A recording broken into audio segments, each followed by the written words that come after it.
This is your place for all things Grand Rapids Griffins and all things Toledo Walleye. This is the Hockeytown West podcast with your host, Brandon Cook and Nick Harrington. And welcome back, everybody, to another episode of the Hockeytown West podcast, your source for everything Grand Rapids Griffins and Toledo Walleye hockey. I am one of your hosts, Brandon. And I'm Travis.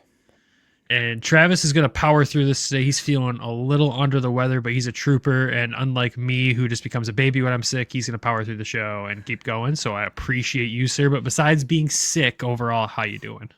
I mean, I'm doing pretty well outside of, like you said, being ill.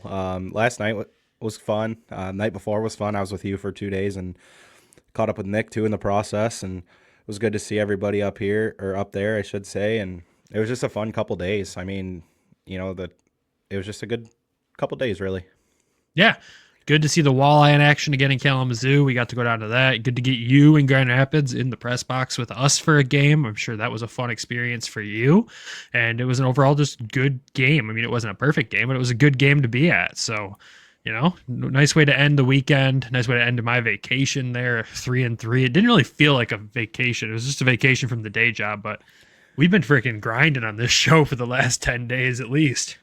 Yeah, you know, it's funny. I was talking to my buddy Ben, and I was like, dude, I'm so tired. Like, I'm gassed. And I'm like, imagine playing in these, like, last week was a 3-3, and I didn't even leave Toledo, and I was tired. You did all the travel. And then this weekend, I did some travel, and it's just like, oh, my God. Yeah, I couldn't imagine playing in a 3-3 with travel, bro. Like, this is crazy, which we're about to talk about a 3-3 with travel for the Grand Rapids Griffins here. But before we dive into the games this weekend, some news, a little bit of news today, right? Something that a lot of people seemed shocked by. I don't understand fully why, but Sebastian Cossa gets his emergency call up to the Detroit Red Wings. Will he play games? We don't know. But at the same time, he's officially with the Wings at this point in time, which is something I think we all thought we would see this season. Jokingly before, we've said, you know, if we saw him with the team this year, it'd be a disaster. But 2 goalies go down. The Steve Yzerman, I'm going to carry every goalie in the league strategy seems to be paying off pretty well suddenly. You know, it's funny. I seen a tweet, and I don't know who put it out there, but it was a picture, and it was a picture of Steve Yzerman, and it talked about how he has all these goaltenders, and it says, I am the devil, you don't forget it. Stevie knows what's going to happen a year before it happens, essentially. We need to start asking him for lotto numbers because maybe he can help us win some money there. But yeah, man, Coase gets what we should call a well-deserved opportunity, right? If he's going to play a game, we don't know. We don't know what the long-term status of Cam Talbot or Alex Lyon, as we know Alex Lyon's officially on IR, but we just don't know what that time frame is going to look like. The Griffins don't play again until Friday. The Wings schedule's kind of all over the place, but you got Ville Husso starting officially for the Red Wings in their next game with Cossa backing up. But either way, the experience that Cossa is going to get from this, practicing with the Wings, sitting there on the bench, watching an NHL game, getting to kind of learn that rhythm, this is all extremely valuable for his development. Yeah, so the biggest thing that I take away from this is, even if he doesn't play, like you said, he's up there, he's seeing what the everyday process is like. I mean, it's going to be a little different than what GR is. I mean, especially travel-wise. Not taking buses, you're flying, so yeah, that makes a world of difference, I'm sure, as far as comfort. But you know, the biggest thing is, like, there comes a point when you have to start implementing kids, and I kind of had this discussion with one of my friends today. Actually, he's a Blue Jackets fan, and I'm like, we took a step back because we're starting to implement kids a little bit in Detroit, and now, like, Columbus, I would say, is almost a step ahead of us because they've been putting their kids in the lineup for so many years. So, like, it's time. Like, he's earned it. He's played unreal. Basically, almost a half of a full season. Basically, he's been on a crazy run. If you think back to about this time last year and through the playoffs and into the start of this year.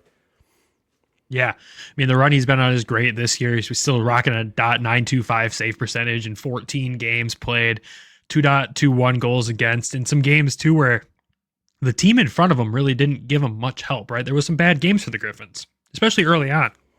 So to see what he's been able to do this season, to get this opportunity, one, I know you and I are extremely thankful that we had the timing right of sitting down and talking with him last week before his schedule got even more chaotic, because lining that interview up, we started that in August to get that process rolling, and we finally got it done. And thankfully we didn't wait any longer, because it would have, I mean, we know he's probably going to come back, but God, what if he doesn't, right? Well, thankfully for us and for everyone that got to check that one out, that happened. But for him, man, it's just, I couldn't be happier for him. Like you can tell, even just talking after practice today, he's never been to Boston. He's so excited to go there. He's just excited for the opportunity and excited to be there. And whether he plays or not, this is extremely fun for him.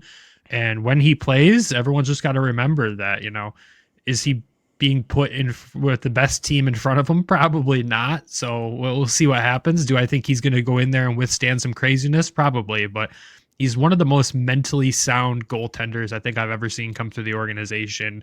And no matter what happens in Detroit, for this call up or how long he's there, I don't think it's going to ever shake him off his game. I don't think we're going to be stepping into a situation like we saw with Minnesota and their prospect, but I think we're in for just fun. Either way, like I saw someone tweet again, I don't know who it was. I got to start saving these things when I see them, but they decided I'd rather see the Wings losing with him in net. Like I'd rather see what he's got. Even if they lose, I'd rather see what he's got to bring to the table, because you can start to loosely see the tools that he'll be able to bring to the NHL. Well, they're already losing with 2 goaltenders in the top half of the league in save percentage. So what's the difference if he goes out, puts up a 9-15, and they're losing games? Like, what's the difference? He's probably giving you just as good a chance as the other guys. Yeah, and that's all he ever really wants to do is just give the boys a chance, right? And he goes out there and does the best that he possibly can. But what people will get to see is just how fun he is to watch as a goaltender. His athleticism and how he approaches the game is so entertaining to watch. So fans are going to love it. I do hope we see him in a game, honestly. But again, that's up to the Red Wings. It's not up to us. But who knows? What it does raise the question of now for the Griffins. I mean, again, we don't know how long this is going to be, but let's say he's up there for a couple weeks. You go into a 3-3 this coming weekend against the Chicago Wolves, 1 at home, 2 away. And it looks like you're walking into that with Carter Gylander and Jack Campbell, who hasn't seen a game yet this season. With Jack Campbell, Carter Gylander has seen 2, one really good, one, we'll talk about the whole team was just really bad in that one. But at the same time, from your perspective, Travis, you've seen more of Gylander this season. What should Griffins fans expect to see from him if, let's say, he gets 2 of these 3 this weekend? I mean, he's a solid goaltender. I think he was maybe a little further ahead in development than I was even aware of. Like, we knew he had all the tools, but, like, 7th round pick, like, you still got to go out there and earn it, and he earned a contract. I think you're going to see he plays well within himself. Like, he kind of lets the puck come to him. He doesn't kind of get razzled. I think when he's seeing the puck real well, he just kind of the game slows down for him, I think. Like I said, structurally side to side, his lateral movement's really good. So, and the biggest thing with him, I think, is stability. I mean, we've talked about it a couple times. Like, he's got recalled twice or sent down twice, and both days that he played, on days where he was sent down, it didn't go well. Yeah, and now he'll have stability. I mean, we have a full week of prep for the exact same team for 3 games, and I think he'll have a good idea going into those what his schedule is about to look like. And I think that's going to be huge for him. And on the flip side of that too, I am really excited to see the potential of Jack Campbell in net finally. I had the opportunity to go to the Griffins practice last week, and I saw him in net. That was the day Ville Husso got called up, so it was Cossa and Campbell in the net in practice. And Jack looked good. Like, he doesn't look shaken. He looks game ready, but we obviously won't know what that looks like until we see an actual game with him in it. But with what he was able to do in the American League last year with Bakersfield, like, if he brings that level of goaltending, the Griffins won't miss a step in net. It's kind of just next guy up. Here we go. Yeah, the one thing I'd love to know, like, and obviously we'll never know because of what happened with Jack, but, like, had he not gone into the program, would he have gotten the call up today? You know what I mean? I think so. If he had seen games, I think that he would have just left Cossa in a comfortable situation right now and not thrown anything off. I don't think this is a decision they wanted to have to make, but it's a decision they needed to make. You're not going to call up Jack with the risk of, let's say, Husso steps into the game tomorrow, lets in 5. You're like, all right, what am I going to do? Put Jack Campbell, who hasn't seen any game action this year, right into the NHL after, a rough go in the NHL before getting sent back down to Bakersfield and finding his game again. That just seems like a mental torture for a goaltender that's gone through so much in his career already. Yeah, I just thought it was something that, it would have been interesting to know if that was like their initial plan, which I'm sure it probably was, but and again, it's a credit to Cossa and how well he's played. Like, you get off to this good of a start, you earn this call up. Like, I think the biggest thing with him is going to be deployment. Like, I don't think you want to put him in vulnerable situations. Like, I think back to Jared Koru. Like, I can remember a couple games against Boston in Boston, and he got absolutely shredded. And I feel like he was just never the same after that. And, like, they play in Boston tomorrow. I think it's tomorrow. I don't know. I'm so crazy with these two teams. They play in Boston tomorrow, then in Ottawa on Thursday. I think Ottawa would be the game for Coast. He's from Canada. It's from Ontario. Like, that would be a big one for him. His family would all be there. You know it. Yeah. I think that's where, if he's going to get a game, that's probably where you see him get a game. And that would be an exciting one overall for Wings fans, with the rivalry of Ottawa and Detroit that's developed over these past couple of years. That would be a fun game to watch him go out there and possibly steal for his first NHL win. Like, that would be a lot of fun. I think that's the kind of morale boost the fan base needs right now. I agree. Yeah. But enough talking about this news here. There's a little bit more news with the Griffins as well, but before I move on to that, just again, congratulations to Cossa. He's earned this opportunity. We're super excited to see what he gets to do with it, even if he gets a game or not. We're just excited for that opportunity for him. Other news as we headed into this set of games that we'll talk about with the Griffins. Over the week, there was a suspension that impacted the Grand Rapids Griffins. William Lagesson was suspended for all 3 games this weekend for his takedown, chokehold, whatever you want to call it, on Raska against Iowa last Sunday. And I know we talked with Tyler when he was on the show last week, and we were like, there really wasn't much to it. He didn't lock that in. He wasn't actually choking the guy out. He took him down, but the league saw otherwise and suspended him for 3 games. If you watch the play leading up to it, I see why Lagesson's wires were crossed a little bit. Lagesson takes a good hit from Raska right off the faceoff, and as Raska's skating away, it appears he gives him the good old cup check, which that right there as a player, I'm going to be furious about if you do that to me. Lagesson does follow him down, gets a good hit in the end there. Play goes on. Goalie makes a stop. Scrum ensues. Lagesson's in that scrum, but then leaves that scrum, goes and finds Raska, and then obviously the clip that's gone around hockey social media that everyone's seen of the Lagesson takedown is kind of what I think everybody saw. But overall, the suspension, it happened. I guess you can't really reverse it. Do I agree with it? I necessarily don't, but at the same time, you don't want to see players see that and go, well, I'm just going to do that every game, and someone actually lock in a chokehold. And I think that's probably why the league went the route they did. It's kind of tough because, I seen it was crazy that Chicklets used our video, which was wild. But I think the thing that really kind of threw me off is everybody's like, oh my God, throw this guy out of the league, blah, blah, blah. Like, yeah, come on. Somebody got choked out in the final. Well, not choked out, but somebody got put in a chokehold last year in the Cup Finals. Like, there's a literal video of a guy going like this in the Cup Final, and nothing was said. So it's like, I think this got a little blown out of proportion. I think it's just that he, one, had him down on the ice, and it wasn't like a standing choke or anything like that. 2, it did appear that he went to try to lock in his legs around him when he put his skate over his leg near the end of the clip, but I don't think he ever had intentions of fully crossing his legs and locking this kid into a chokehold. Like, that's not really part of Lagesson's game. He's not a rough and tough guy. He doesn't have a history of doing stuff like this.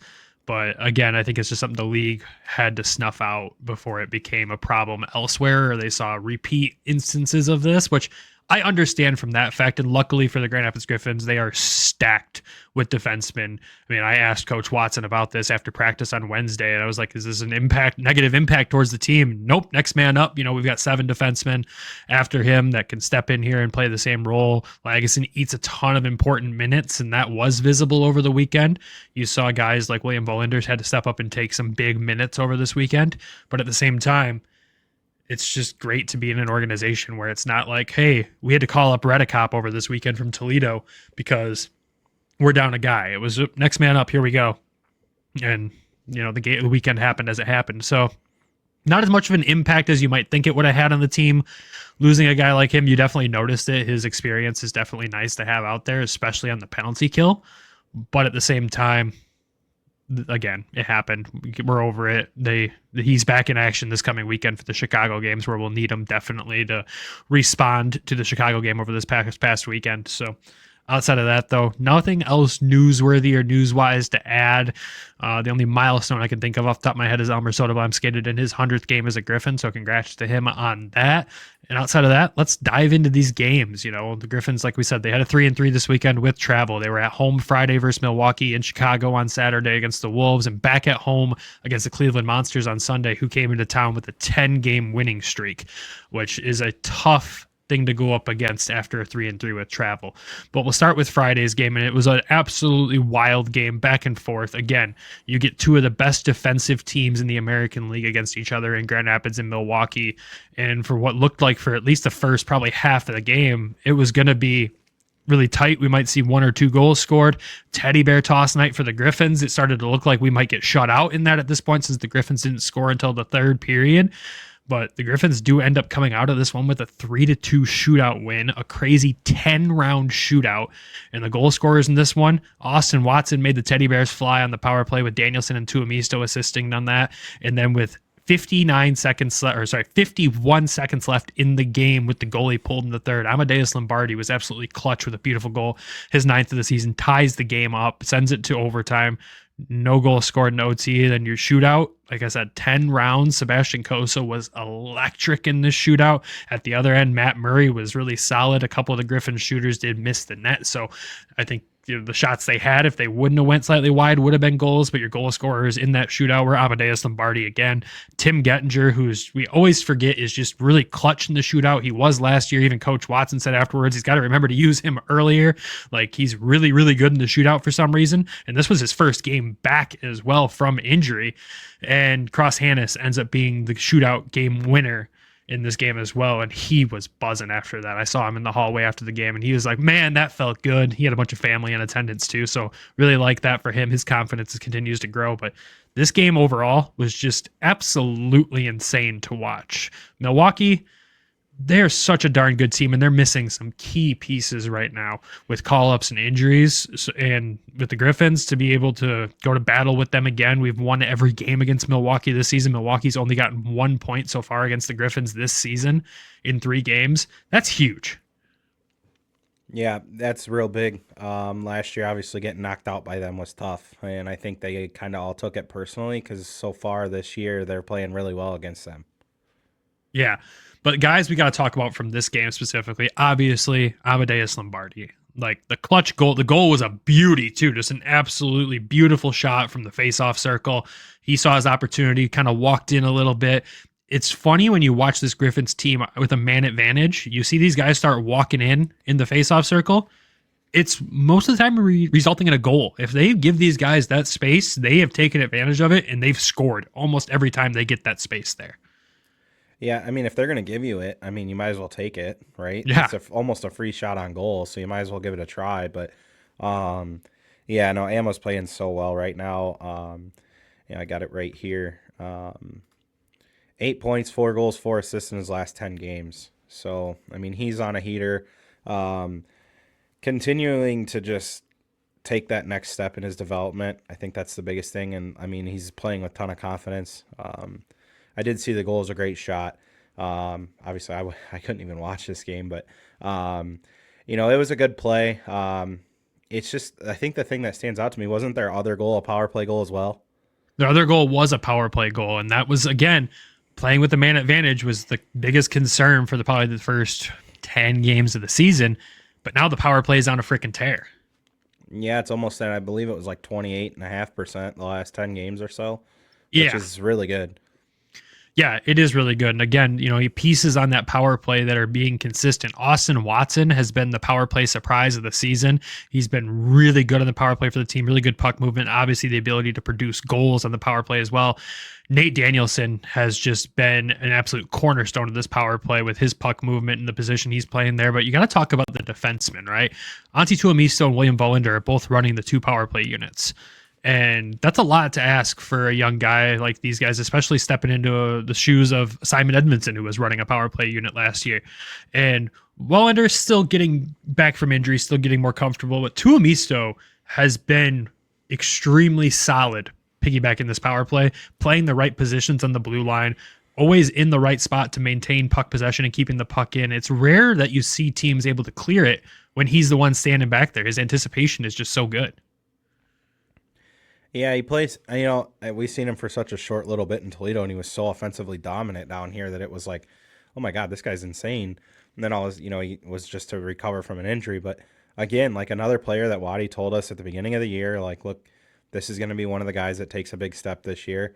Obviously, the one yesterday was crazy, which we'll get into. That was an unbelievable shot. But as a whole, I mean, you're playing the top of the umbrella. It's like you have to be able to distribute, and you also, like, if you have a look, you got to be able to make a shot and get it through, and he's pretty good at that.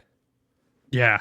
And, I got to go back to Ammo 1 second, too, because I remembered you mentioned confidence, and I spoke with him post-game, and maybe I shouldn't have asked this question. I don't know if he got scolded for this or not, but the kid did try the Michigan in this game. We did see that attempt there, which tells you all the confidence he has right now in himself to play this game at this level, but I had to make sure we brought that one up. But outside of that for this game, though, not much else. Again, a crazy game. A 10-round shootout is something you don't see every day. I think the franchise record is 12, and I think that was last season at home as well. But Sebastian Cossa in that shootout was just so good. He read every play like a book he reads weekly at this point. It was his anticipation and not getting out of position and letting guys... He forced every guy to make the last move, which if you're doing that as a goaltender, fan-frickin-tastic. Like if you're forcing them to come way too close to you, giving them zero angles from outside and making them walk up to you and try something close up and still able to read that's exactly what you'd ask for in a goaltender in a shootout. Yeah, the biggest thing with breakaways, like you kind of said, you want the player to make the first move. Like you don't want to give yourself a chance where you're going to be vulnerable and they can make either a good shot or a good move. I mean, he's so big that like his side-to-side movement kind of covers up more of the net than other people, obviously. So that really helps him. But, like, you could see on the last save how excited he was to make that save. And, like, the celly afterwards, and then Ammo went and flew into him. Like, it was just, you could tell they were really excited to come back and win that game. Yeah, the boys are having fun, man, and that's all that matters. When a team's having fun and they're so tight like this group, they're going to go do special things, and that's what it's starting to feel like here. Credit in this game to the Admirals goaltender, Matt Murray, at the other end. I mean, the Griffins outshot Milwaukee in this one 36-21, and Murray kept them in this game. It felt like for a while there we were getting goalied, and we were. He was outstanding in this game. This game easily could have been a 5-2 game in Grand Rapids' favor with no overtime and shootout, but Matt Murray played a good one, so credit to him there. And again, the power play does succeed in this one. They went 1 for 3. The penalty kill was perfect in this. Not much more you can ask for when you're talking about a game against Milwaukee. Yeah, was it crazy? Yeah, did we let them get a point? Sure, but you take another win away from them, separate yourself further in the division standings from them. It's exactly what we needed. But outside of that, that's all I have for that game there. We're going to jump into the second game here because this one we won't talk honestly too much about. This was a hard one for us to cover. We were both in Kalamazoo watching the Toledo Walleye in action. We were going to rewatch this game until we saw the final score. Griffins lose 5-2 in Chicago, putting up only 13 shots on net in this game. Chicago lit them up with 38 shots. Carter Gylander got the start in this one. Poor kid. The stops 33-37 in this one. There was an empty net goal for the Wolves there as well. Griffins scores in this one. Sheldon Dries got his 7th of the season, and Dominic Shine got his 5th of the season on the power play near the end of the third period. When I asked the team about this game the next day, they were all pissed off about it. Shine openly admitted, he's like, yeah, we got our ass kicked. Like, he fully said that post-game. We got our asses kicked. And they were not happy. They didn't get back to Grand Rapids till about 3 a.m. to prepare for Cleveland the next day, and that's a rough go. What I can say about the Chicago game overall, though, is Chicago is playing better than their record shows. Even Coach Watson said that after the game on Sunday as we're preparing for a 3-3 with them. But a game like this, it's not something you want to see when they are in the middle of a 3-3, but it's kind of like if you're going to lose a game, this is the one to lose, right? Yeah, I mean, I think it would be the most well, that's not necessarily true. It could have been the most expected game to lose just because you got to go on the road and then come back home. But As a whole, obviously it just didn't go their way. I mean, Christ, they scored on their first shot, but that was with what was it, like 7 minutes left in the first period or something like that? Pretty much exactly. It took us 14 minutes, 31 seconds to get our first shot on goal. Yeah, and who was it, Dries? Yeah, it was Dries. It was the only shot of the first period. I mean, you looked at me and you're like, we have one shot. And I was like, well, we scored. I mean, I was like, again, look, I'll say it to everybody. If you have 2 shots on goal and you win the game 2-1, who the hell cares? Obviously that didn't happen here, but, it's just one of them things. You're going to have an off night. It sucks for them. I would be pissed too if I was them. You're home, then you got to travel all the way to Chicago and then come home and play an early game on Sunday. Whoever made that as a scheduling, they should have been in Chicago Friday and then came home for the 2 games. Yeah, the schedule gods were not in their favor on this one, and you could tell when you talked to them post-game Sunday, they were gassed, and as they should be. I mean, you had a long week off with the holiday in the middle, right? They practiced almost every day, I think, except Monday. They did even practice on Thanksgiving at a super early time. I know the boys weren't loving that, speaking to them at practice on Wednesday, but at the same time, man, I look at this as I'm okay with this loss because you beat your top competitor in the Central Division the night before. Yes, you lose to a team near the bottom of the Central the next night, but then you have to face easily the hottest and one of the best teams in the American League the next day. If you drop the one against the other team, you're like, it sucks. Yeah, we got beat and we got beat bad. But it's kind of that gut check for them to really see how truly resilient they are. And I think this conversation might be different if the Sunday result was different. But at the same time, it wasn't. So it's kind of one of those things you just burn the tapes, brush it off, and move on. Yeah, burn the tape, throw it in the garbage, beat it with a sledgehammer. I don't know. Do whatever you got to do. Make it a virus. I don't know.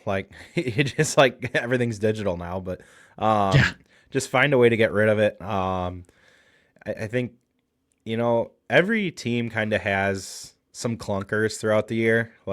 I remember the year the Walleye went to the finals, Christ, I think they lost the game at home 8-1. It happens. You're going to go through it.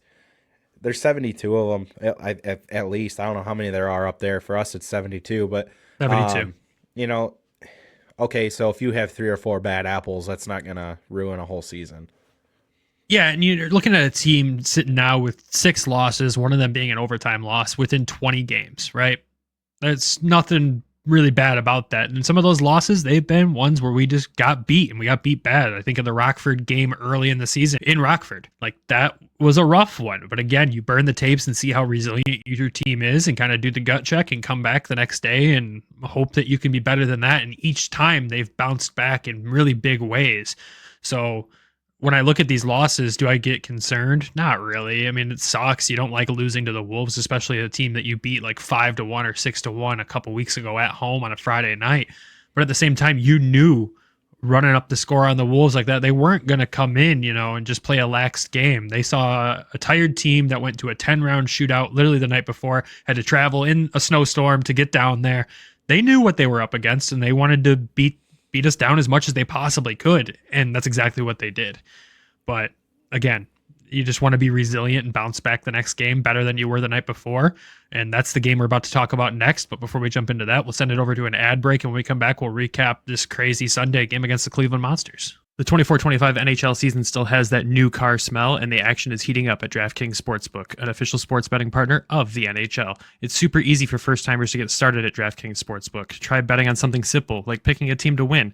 And if you're new to DraftKings, listen up. New customers bet $5 and get $150 in bonus bets if your bet wins. Gambling problem? Call 1-800-GAMBLER. In New York, call 877-8-HOPE-NY or text HOPE-NY 467-369. In Connecticut, help is available for problem gambling. Call 888-789-7777 or visit ccpg.org. Please play responsibly. On behalf of Boot Hill Casino and Resort in Kansas, 21 and over. Age and eligibility varies by jurisdiction. Void in Ontario. Bonus bets expire 168 hours after issuance. For additional terms and responsible gaming resources, see dkng.co/ice. There's nothing like the excitement of watching NHL hockey live and in person. The sounds of the puck hitting the boards, the players slamming guys up against the glass. There's truly nothing like it, and it's never been easier to save money on your tickets than now with Game Time. Download the Game Time app, create an account, use code THPN for $20 off your first purchase. Terms apply. Again, create an account, redeem code THPN for $20 off. Download Game Time today. What time is it? Game time. And welcome back. All right, before we dive into this Cleveland game, we do have to talk about the lineup going into it because the lineup always comes out before the game. And this one, we knew with Dan Watson, there was probably be some changes. They get hemmed in Chicago the night before. You're on a 3-3. You kind of want to find a spark, maybe a wake-up call for some guys. But in my mind, when I saw this come out, I was like, you're shaking up, you're changing up the Watson, Soderblom, Danielson line. That line's been electric all season. The Hanas, Doucette, Lombardi line has been absolutely fantastic since they got put together against that school day game at Rockford. But if you're going to shake up all the forwards, I guess you do have to shake up those two lines as well. So the lineup going into this first line, fans love this one. You had Amadeus Lombardi, first line center, as he deserves to be. Dominic Shine stayed on that first line at the wing, and Elmer Soderblom jumped up there as well. And in my mind, I'm thinking, Elmer's been great at creating plays. He's been great at creating space for the skill guys. This is going to let Shine and Ammo really show through in this game. You go to the second line. Joe Snively goes down to that line. Danielson and Watson stay together. I knew he wasn't going to break them up. I'm glad he didn't. Those two together right now, I think just needs to be permanent for the season. They play so well together. And obviously Austin Watson's out there as the protector of Nate Danielson. As you notice, since they've been together and everyone understands what Austin Watson brings to the table, no one tries to mess with Nate like they did in the first couple weeks of the season. Get to the third line. You had Tim Gettinger slot back in for this game. He was out Saturday. First game back Friday, gets the night off Saturday, back in Sunday. That's expected coming back from injury. You got to ease him in. You have Gettinger with Sheldon Dries moving from first line to third line center and Cross Hanas at the wing there. In the fourth line, Doucette, Betcher, and Rakowski. Kept Betcher and Rakowski together. I like that. Add Doucette into there. Gives you some more grit at that point, but also gives you another playmaker to go with those guys. So again, going into this, I liked it, but I had concerns because you're breaking up things that have worked overall. But at the same time, I guess, that's why I'm not a coach, and that's why Dan Watson's the coach of this team, because these lines look great together. The chemistry was there for everybody. Just shows you how deep this team is. And the Grand Rapids Griffins, as they like to do on Sunday afternoons, end a team's franchise-long winning streak with Cleveland losing this game 6-4 in a game that I'd say, Trav, until probably the end of the first period, I didn't know if we were going to win this one. This was such a back-and-forth game. I had concerns. Yeah, it felt like the 80s in the first period there. 3-2 after the first period? Yeah, 5-goal first period between these two teams. And again, the Griffins don't give up a lot of goals, neither does Sebastian Cossa. You got to kind of think maybe someone might have mentioned, hey, Talbot went down in the game, buddy. You might get a call after this game. Maybe there was something else on his mind during this one. I hope they didn't say that to him. I hope you just leave him be and say after the game, hey, this happened, by the way. But news travels. You figure that out. But I mean, a 5-goal first period, absolutely insane. Goal scorers in that one, you had Tori Dello getting his first as a Griffin from Gettinger at Bouillon. You had Dominic Shine get one as well, his 6th of the season from Danielson and Snively. And then at the end of the first, with like 3 seconds left, Snively gets his 7th of the season as well and gets the Griffins the lead back going into the second. We're like, okay, that's good. You wanted to have the lead coming out of that period. You go into the second, 2 minutes, 10 seconds in, Trey Fix-Wolansky. Makes me say his name on this show for the first time really this season, unfortunately. Gets his 11th of the season, retakes the lead, or ties the game back up. But then the Griffins kind of just heat up from there. Snively gets a goal, Tuomisto with a bomb from the faceoff circle. And Danielson gets a goal as well. That was it for the second period. Again, a 5-goal first period, a 4-goal second period. Wild game. Third period, only goal was from Cleveland near the end of the game with the goalie pulled like, oh well, kind of a garbage time goal. And the Griffins walk away with this 6-4 win. And a game they only put up 19 shots on goal. Cleveland had 33 and Griffins had 19 and walk away with a 6-goal game, which that right there, that just pretty much sums up the entire Griffins season so far, right? We've only outshot our opponents, I think, 3 or 4 times at this point. And we keep winning games. And you win one like this against a spirited Cleveland team, you got to feel kind of good. Yeah, it was.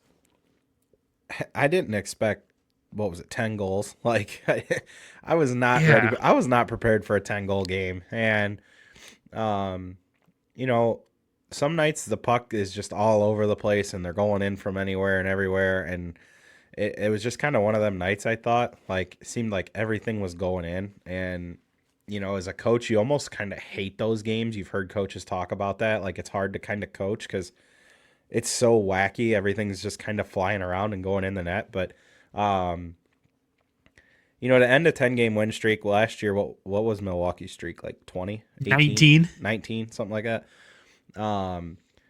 Yeah, Sunday afternoon, if you got a long win streak and you got to go to Grand Rapids, you don't show up because you're gonna probably get beat.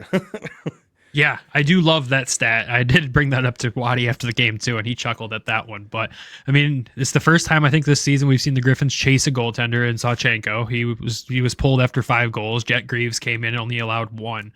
But at the same time, Sawchenko came into this game with really good numbers. He's been fantastic for Cleveland this year. And for them to be able to light him up like that, it was just a good thing to see.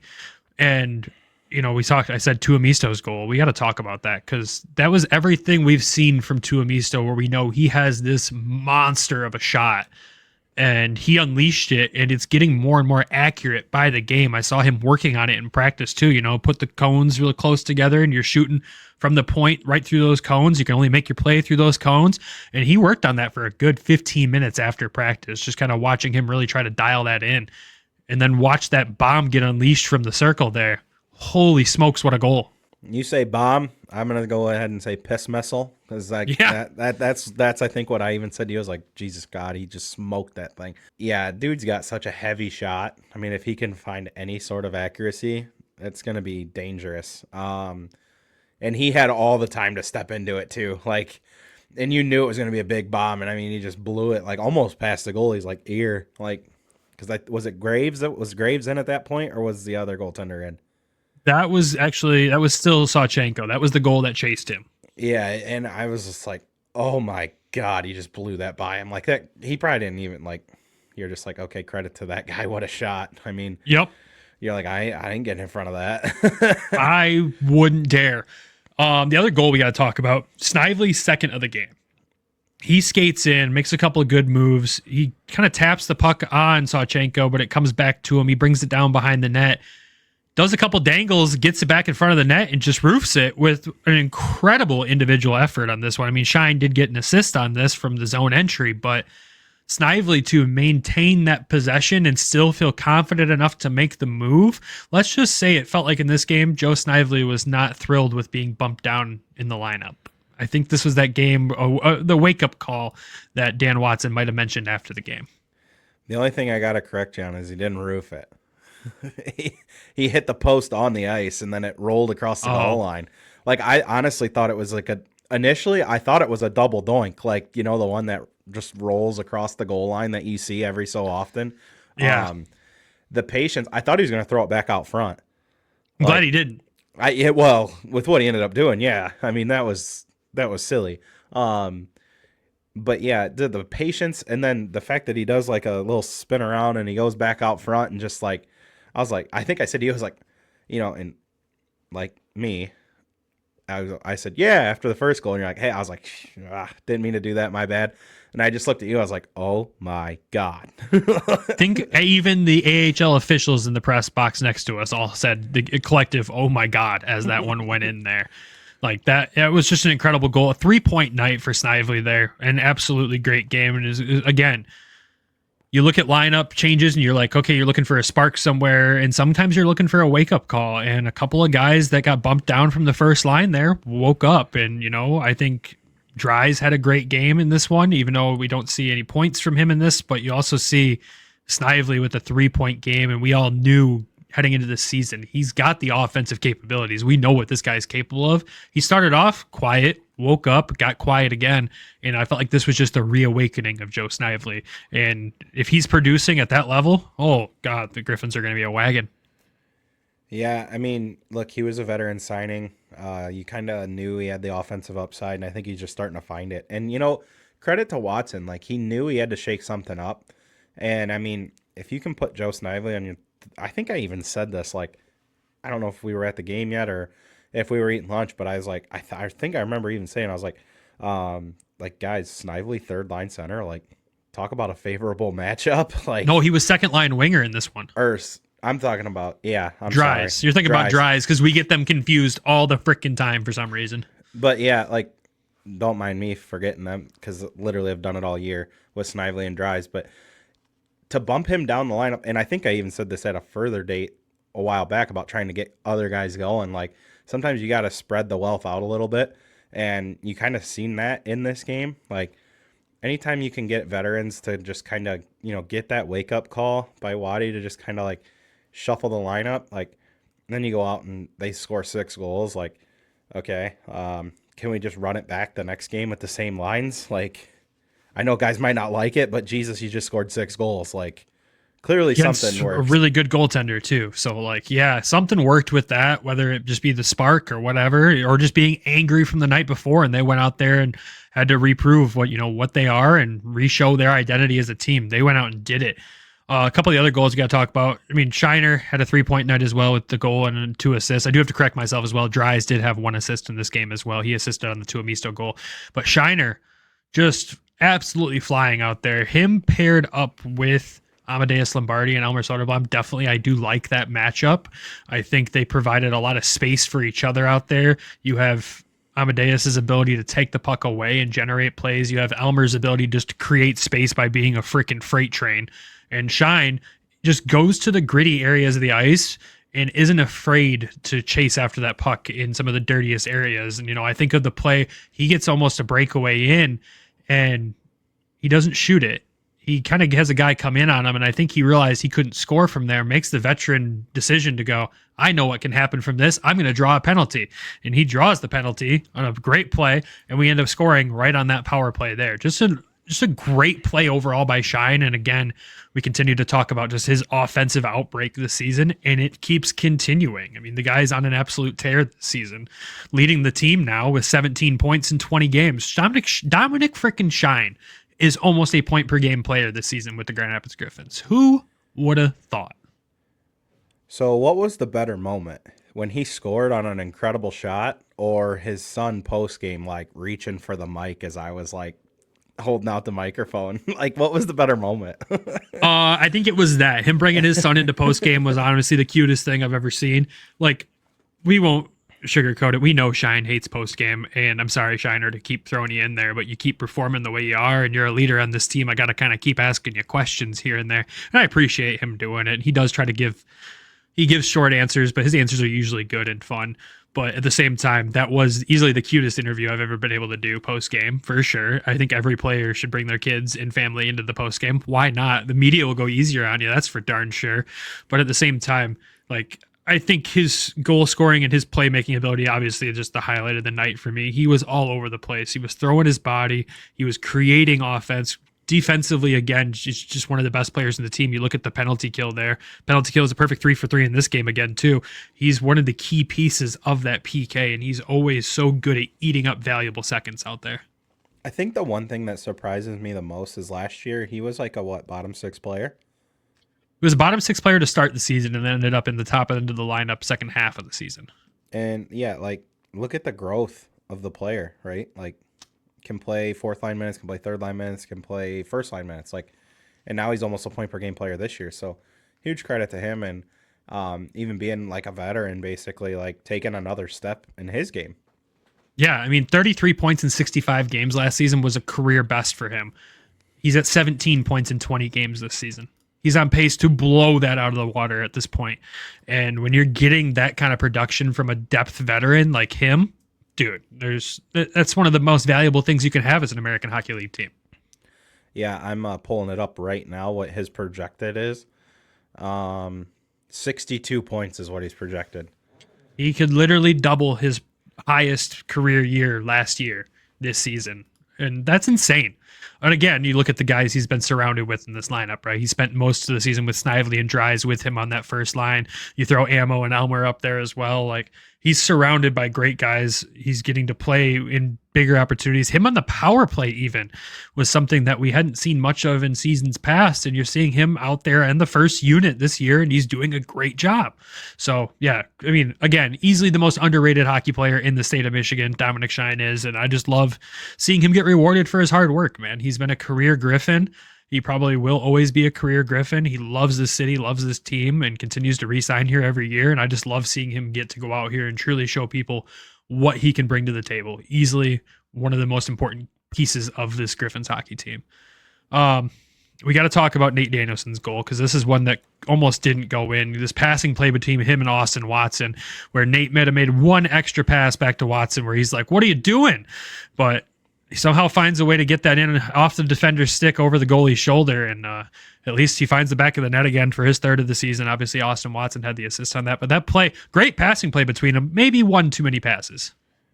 I mean, yeah, the only reason it went in is because it hit the defenseman's stick. Like, I said to you, I was like, what? Like, when the pass went back across, I was like, what the hell are they doing? Like, he shot that puck from almost on the goal line. Like yeah. I was like, and then it went in, and I was like, how did that go in? Like, so the biggest thing with Nate, and I noticed this last night, and I think it's, so I've seen him in person twice, home opener versus last night. His vision with the puck is really starting to expand. Like, he's starting to really see the game at a different level, like 10 points in his last 10 games. Like, you know, it's just a credit to him. Young player finding his way. That cross ice play, he's really good at a cross ice pass. Like, oh yeah, like top of the circle on the right side, and you're going and throwing it all the way to the left dot, basically, because that's how Watson scored his goal on Friday night, if I'm not mistaken. You'd have to double check me on the game note, but you've seen it last night. They didn't score on that play last night, but like his vision is like just, he's a disher. Like, he can dish the puck around. And I think, you know, he may not score a ton of goals, but his playmaking while being so good on the other end of the ice is what's going to make this kid so much fun to watch.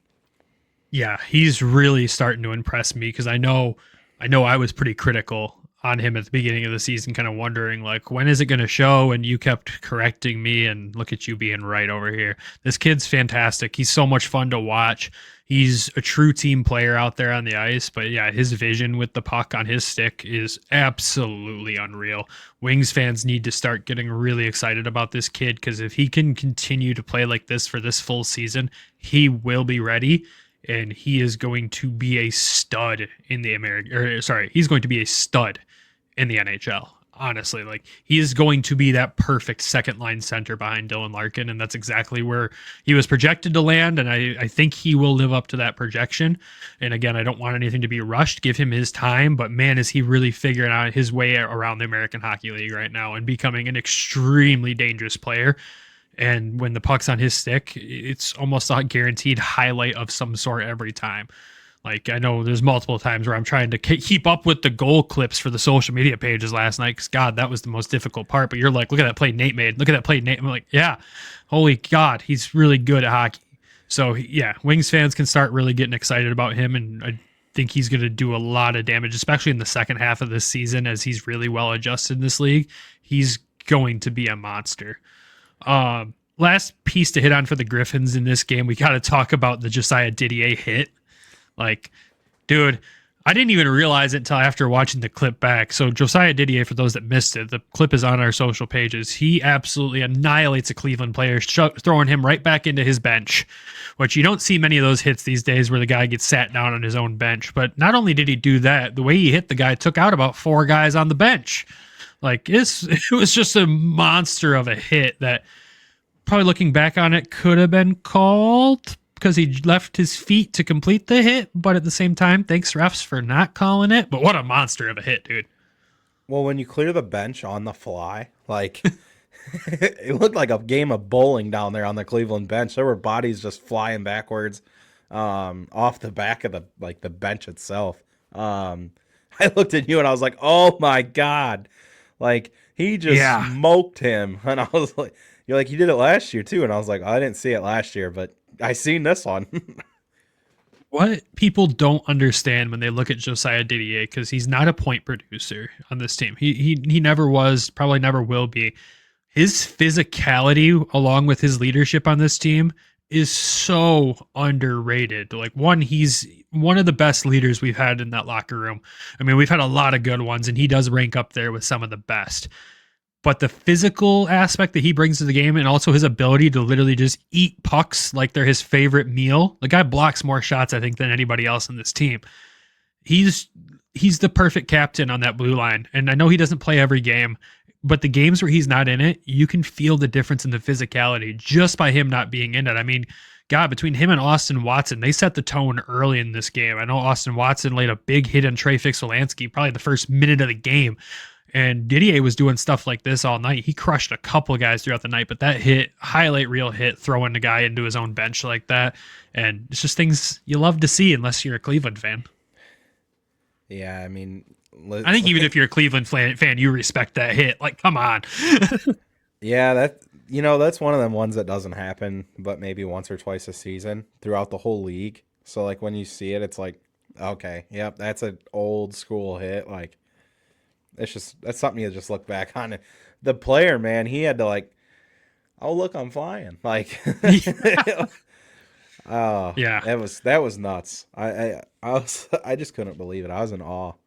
Yeah, I think the whole arena was. That kind of woke up everybody. It felt like the momentum really shifted after that too. But that wraps up talking about that game. Again, Griffins, not the perfect weekend. Even Sunday wasn't a perfect game, but to go up against easily one of the best teams in the American Hockey League, Cleveland is a great team. There's some fantastic players on there. Even with trading Juracek, their future in Columbus is very, very bright. Like I look at Matejchuk, he's a stud defenseman. He had a goal in this game as well, and they've got some good stuff on their hands there. And I'm really excited for their fan base because one, their fan base is fantastic. They fill a 10,000, 15,000 seat arena. I don't remember how big it is. It's the Cavaliers freaking arena down in Cleveland, and they fill that thing constantly. The city loves their hockey team, and they got a good one to watch right now. And I will give them, here's the one piece of credit I'll give them outside of having some good prospects, that jersey redesign. Oh, it's so good. The last couple times I've seen them, they've worn their stupid Blue Jackets look-alike jerseys that I will always say are the worst jerseys in the American League. But they showed up last night in those new dark blues, and just chef's kiss. They are so clean. Yeah, listen, I'm the jersey nerd of this whole ordeal. Like, if you go in my guest room, there's 100 jerseys in my closet. So, yeah, them are sharp. I really liked them when they dropped them last year, and it was just like, yo, this is sharp. And like, it's almost like the color scheme of the old, and we were talking about this at your house, like the old Capitals color scheme, but like, and honestly, that I know we're the Griffins podcast, but like, I got to give them another shout out for a jersey they did last year. That solar eclipse jersey they did. That thing was so sick. We given them many shout outs for that. That thing was sick. That was unbelievable. Them as a whole, like, they're doing it right so far. And I do wonder like if the Blue Jackets remake was like the Blue Jackets like, hey, we made this for you, or if they did that. I don't know, but it's the ugliest jersey in the world. You have to look it up. I've shared pictures of it before. It's the ugliest piece of garbage I've ever seen. They can throw that jersey in the trash and wear their normal ones all the time because they're so clean, but don't show up in Grand Rapids in those Columbus lookalikes. I will clown them every time for that. But wrapping up this weekend, the Griffins sit atop the Central Division by 6 points over Milwaukee. When you think about beating them 3 times and only giving them a point, those games are huge. And that's the reason why we have the lead we do. Granted, Milwaukee does still have 2 games on hand of the Grand Rapids Griffins right now. A lot of the Central Division does. The Griffins have played the most games in the division out of anybody to this point in the season with 20 games so far. But the even cooler part is that the Griffins currently sit 3rd in the American Hockey League right now. They are the 3rd best team, tied with Cleveland at 29 points apiece, right behind Hershey and Calgary, who are tied at 31 apiece. But to see the Griffins up there against some of the powerhouse teams of this league for the past couple of years, this early in the season, man, does that feel good as a Griffins fan. This is some really good stuff. And if you're not paying attention to this team now, you need to start paying attention because something special is brewing. I've said that multiple times and I will say it all season. This team, you can tell, even Trav, you can see the vibe in the locker room. There's something special about this squad. They look like they're a tight group. They returned quite a good amount of players. And, some of the new faces have been there, done that, won a championship somewhere, or have a lot of experience playing professional hockey, and I think you need that. But, yeah, I think as a whole, the vibes were high last night. Austin Watson, I mean, like dude's like the Energizer Bunny down there, and, like, he's walking around saying hi to all the kids that were in the locker. Like, there were kids in the locker room, like, walking around, and he's, like, hooting and hollering, and, it's just a cool place. They have a really nice room. As I just got to say, like, thank you to you guys for letting me do that last night. That was cool to see. Obviously, I do kind of agree with you. Toledo's is way bigger. But I will say I think the Griffins is more modern. Yes. 100%. The least the logos on the ceiling. Yeah, right. Which I didn't even look at last night. So if I ever come back up and do that again, I'll have to actually take a peek at that. But like I said, it all comes back to your team, and I think they're playing, really well. Obviously, they're third in the league, you said. So, it's just a credit to like what Wadi's done. Like, you guys, like I told you guys from the start last year, I was like, look, you guys got a great coach, like, which you guys kind of knew, but still, like, until you actually see it in person, I think it like you can say it, but until you see it, it's a big difference. Yeah, we've had some good coaches in the past, but man, Wadi is special. And the last, statistical shout out we got to talk about here is, we've talked about the power play all season long. The power play is now humming along at 18.8%, 16th best in the league. They're in the better half of the league there in the power play. That's some great improvement over the last few weeks. Like Trav said, in the last 10 games, sitting at 20% or 28%, something like that. The penalty kill deserves the ultimate shout out. They are now officially the best penalty kill in the American Hockey League at a 90.8% through 20 games. They're tied with San Jose at that 90.8 there, but literally so much credit goes to the guys on the ice, but then also Brian Lashoff, because that is the part of the team that he kind of runs there, and what he's been able to do with this penalty kill. We saw it last season. It was really good, but through 20 games, be sitting top of the American League when you've played some really good teams. Like Rockford on the power play is one of the most dangerous teams in the league. When you've gone up against teams like that and you're still sitting at the top through 20, huge shout out to them. So I'm going to take off my Griffins fan hat and put on my Red Wings hat. Can we call up Lashoff for an emergency basis call up just to fix the penalty kill? Because the Wings would be a good team if they could kill penalties. I was thinking that. I think I joked about that yesterday. They definitely could use whatever he's got the guys cooking up here because, it's special. I mean, like I said, Rockford, they're currently sitting 10th in the league at 20.3% for their power play. Milwaukee's at a 19.4. Cleveland's at a 20.5. These are all teams that we've played a lot recently. And to still be rocking that 90.8, that's unbelievable. So unbelievable job by Brian Lashoff and the rest of the guys there. Just... yeah, hats off to you guys. I don't have much more I can add to that besides that. It's just so much fun to watch them kill penalties. I mean, so that puts them at 108% roughly? Yeah, if you want to do the math, put it all together, yeah, that does. They're also sitting third in the league in shorthanded goals too. So it's just, again, well freaking done. Players. Yeah, absolutely. But outside of that, man, just a quick preview heading into this weekend here. Like we mentioned a couple of times, the Griffins have a big 3-3 coming up with travel in there. Luckily, at least they're at home for the first game, then on the road for those next two games in the same spot. So the travel won't be as grueling, and they do have this entire week off. We know they don't have practice today, and they have practice the rest of the week leading up to that. But, being able to ask Wadi that question last night, coming off of 3-3, preparing for the next one, what's the game plan? And he expressed that it's a little easier it's nicer when you're planning for the same team in those three games because you could really focus in on them. I know we said burn the tape from Saturday, but that tape's going to be extremely valuable when you go into looking at these games because they're going to be able to learn a lot from their mistakes in that and correct a lot over this week. We know Wadi runs them really hard in some of these practices, and I'm assuming that Tuesday's practice will probably be the same thing. And when they're out there fully rolling like that, it's really interesting to watch them kind of develop what they're developing at practice. I can say that officially now after finally seeing one. But yeah, man, it'll be an interesting schedule this weekend. Like we said, Chicago is playing better than their record shows. I mean, this is a team a couple of weeks ago that we sat here going, oh my God, they're awful after that loss they had in Grand Rapids, but now sitting fifth in the division, 1 point behind Rockford there, and played 5-5 in their last 10 games, really balanced there, trying to finally figure things out.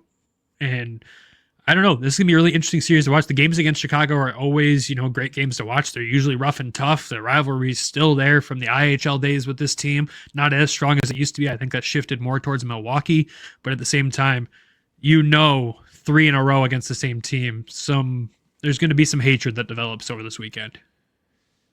Yeah, I mean, looking at how the Walleye have done in 3-3s, like, okay, ideally you go over there and you can get 3 of the points, 3 of 6 points.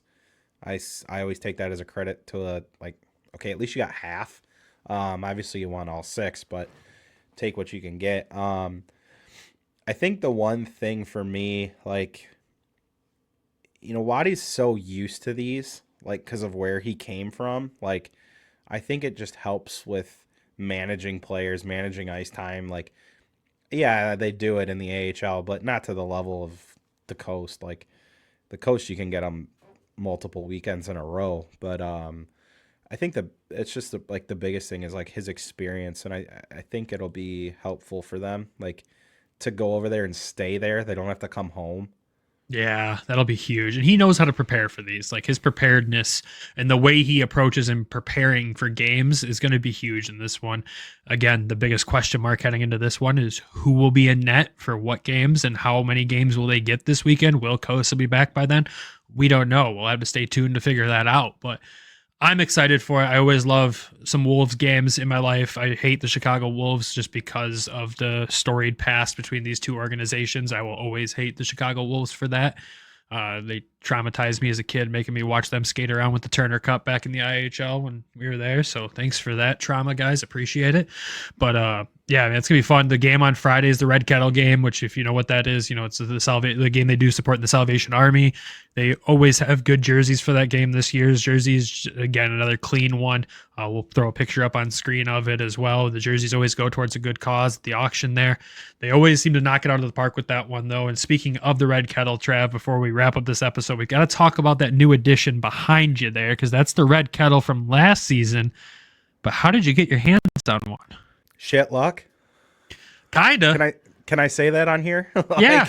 I mean, that's really what it was. Like, it wasn't there for the home opener when I was down here. They only had the white and black jersey. I seen it and I was like, Brandon, we're going to get in line. Like, I'm buying one. I don't care if they don't even have my size. I'm buying one. Look, it's my favorite. I think it's my favorite Griffins jersey that I've ever seen in person. Like, I love this jersey. Like, we're talking about this one right here. Yes. Last year, like, I should have just bought Cossa's. Like, I should have. I regret not doing it. I know how expensive it was. It was actually cheaper than that one, believe it or not. But it's just so clean. Like, I don't know what it is about it, but I love it. And the sad thing is it's basically like a reverse retro that the Griffins did that's 10 times better than both of the Red Wings reverse retros. 100%. It's easily one of my favorite Griffins jerseys ever. And the reason I asked Trav how he got it, because we were walking past the team store on the concourse, and that's when his eyes saw it. And if you've listened to this podcast for ever since we started, one, thank you. Two, we've always complained that the Griffins only sell their standard black and white jersey at the team store. We never see specialty jerseys like Toledo does, the replicas of, or anything like that ever come through. And then we just happened to walk by the store and they've got a bunch of them. It seems like they had all sizes, and it was a run they did to sell this jersey. And seeing the Griffins finally step up the merchandise side of things a little bit for the fans. I mean, that jersey costs just as much as it does to buy one of the black or white ones this season. And to have that third option now, hopefully that's just a sign that we're going to start seeing more of that in Grand Rapids. Like, could you imagine how many replica toaster jerseys they could have sold outside of the cheap ones they gave away? Like a nice CCM authentic replica of that would have sold so many. I think about this season with the Jurassic Park one, the Red Kettle, the Gridiron. Like, they could sell a good amount of those, but it's how teams generate extra revenue. We see Toledo do it with every single specialty jersey. You can pre-order that jersey as a replica and have it as your own instead of having to pay the insane auction prices down in Toledo. But even though the auctions aren't as crazy in Grand Rapids, the opportunity for fans to be able to pick up that jersey and wear that to games or wear that around the city, like, that's just more brand recognition for this team. Everyone who's a current fan or old fan of this team knows that logo with being the original logo, and it's still, in a lot of fans' eyes, the better logo. So giving them the option to be able to buy that jersey, it's just huge. I love seeing that change made, and I hope we see more of it. And just know that we've called for it for a long time, and it doesn't go unrecognized that they finally did something like that. I know we probably had zero to do with that, but from the fan perspective, that's huge. Like, if I see any of the replicas this year that I like as an option to buy at the store and I don't want to empty my wallet in an auction, I'm going to pick one of those up, because you can also customize them through the team as well. There is an extra charge for that, and it takes a little while to get it back. But if I can't afford $1,000 game-worn Cossa jersey, but I want a freaking Cossa specialty jersey, I now have the option to go back and buy that. Like, that's huge for a fan. And I know we see them all around the rink in Toledo. Fans eat up those replica jerseys on top of the auction jerseys down there. Yeah, I mean, look, you can print money by doing that. Like, that is printing money. Like, I couldn't give them my credit card fast enough. I'm like, here, take it. I don't care. And then it like said fraud, and I was like, no. I was like, I'm not leaving without this jersey. It does happen when you make big purchases out of your normal home state there, buddy. Well, like I told you, I mean, it's a home run. It's a great idea by the Griffins. I mean, and the logo, like the Toledo ones, if you're not familiar, like it's basically like a Fanatics logo. It's just stitched on the outside, and it's like a fold. That's fully stitched. And like I said to you, I was like, dude, the gold sparkles, the wings, they even sparkle.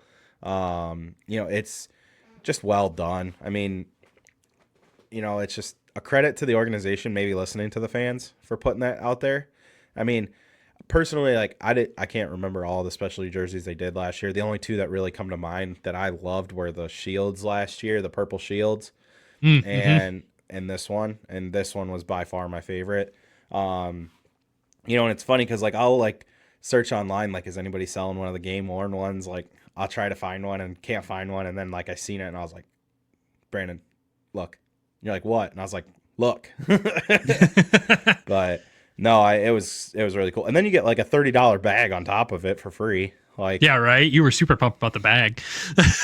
I mean, it's a nice bag. Like, it is, but no, it's super cool to see. And even though it's a specialty jersey from last season, like you don't need to have the specialty jerseys available for this season's games to sell that. Look at your most popular ones from last season and bring them back the next season for sale like that. I mean, they bring back the purple shield. People will buy that. I mean, the Griffins regular jersey, let's be real, it's a manly looking jersey, but I know some girls, including my own girlfriend, that would open their wallet for that purple shield last year if it was available. Like, come on.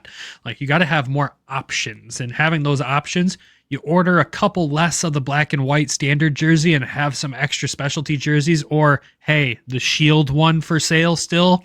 Come on. Fans will buy them. And will you sell them all at once? No, it's a jersey. It'll take you a while to go through the run, but again, you have your diehard fans that see that and go, I didn't get that at an auction last year. I want it. And if you want it, fans, it's still available there to go pick up. So definitely check it out. Again, it costs just as much to get the regular jersey as it does that. If you like that logo better, they've got you. But again, credit to the organization for bringing that to life finally. We just hope we see more of it. I do like your idea. Bring that purple shield one. If you want to give me a shield one, give me the purple one. Let's do it.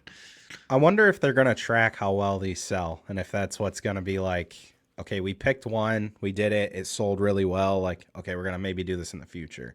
I wonder if that's kind of like a marketing technique or something. If it is, fans, go buy it now. Buy it. Buy it. I buy another one. Buy 3 of them. And like we said, you can get them customized too. That's what's cool. I mean, I looked at you and I was like, well, I have one with a not current player on it. I could sell that and get a current player on it. Yeah. And it qualifies for both teams too. It really does. It is a walleye guy. So I don't know. Again, it's just options. It's nice to have options. So well done, Griffins. We wanted to make sure we pointed that one out. But that is all I have for this week's episode. Anything from you, sir? No. All right. Well, you need to go feel better. Everyone else needs to have a fantastic week. And thank you always for tuning into the show. Without our sponsors, though, the show could not be possible. We got to thank DraftKings and Game Time, and of course, the Hockey Podcast Network for being great partners with us.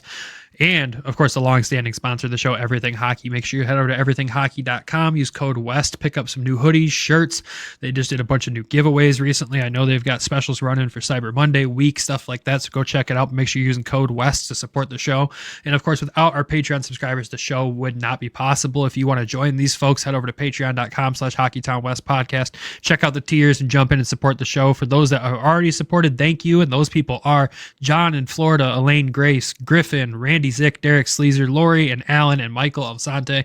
Thank you all for supporting the show. We appreciate you guys from the bottom of our hearts, honestly. That little extra there, even though it's not a ton for us, we keep the tiers as cheap as possible. That little bit extra funds an extra trip down to Toledo. It funds us putting stuff back into the show to generate more content for you guys. We don't take anything and put it in our pockets. We put it back into the show, investing in a better camera, more microphones, stuff like that. We use that to give you guys a better show. So thank you for those that have joined us. And again, like we said, if you want to join them, head over to patreon.com/Hockeytown West podcast and check out the tiers there. With that, everyone, thank you as always for tuning in. Have a fantastic week. Stay warm out there. It's freezing, but until we talk again, go Griffins, go Walleye, and we'll see y'all again soon. Thank you for tuning in to the Hockeytown West podcast. Be sure to check us out on Twitter at HockeytownWPod and your host, Nick at GR Hockey Guy and Brandon at BrandonGR Hockey.